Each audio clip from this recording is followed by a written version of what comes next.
Hey, it's Clay, and this will be a video chart on ticker symbol QD. We will take a look at the 30-minute time frame. Real quick, what do I mean by 30-minute in case maybe you're new to charts? Instead of each one of these candlesticks here representing 1 day's worth of price action, which is what you would normally see, each one represents 30 minutes. So all this here may look like several days worth of time. It's actually today's price action broken down into 30-minute time slices. I like to this time frame that does a good job of telling the quote-unquote story of the price, and then just makes mapping out where levels of support and resistance a bit easier to see.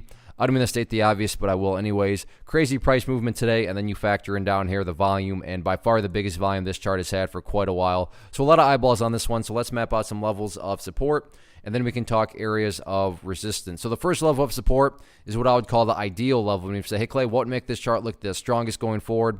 That would be if the price can stay up here above $6.15. Now with that being said, if the price falls below $6.15, I am not saying the entire chart is broken or ruined or anything like that. But yeah, if the price could manage to stay up above there, that would definitely be a huge sign of power going forward.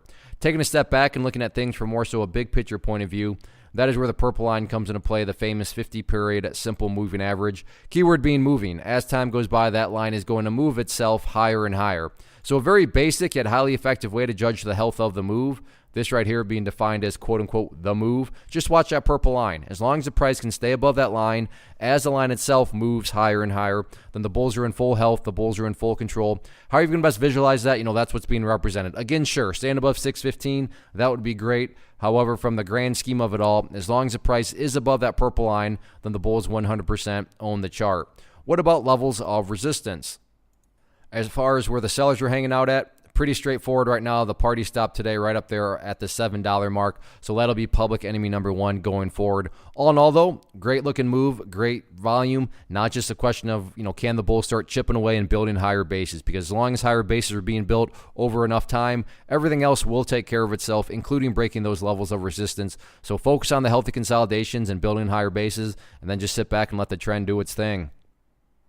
One of the biggest questions that I get is, hey Clay, how do you find the stocks that you trade? So what I've done is put together a free resource guide where I talk about the tools that I use to locate stocks that I find interesting and think may have potential. So if that sounds like something that could add value to you as a trader, then click on the image that is up on the screen right now and I will email you the guide. The guide itself is very short and to the point, and best part, it's completely free. Thanks for watching the video. Let me know if you have any questions.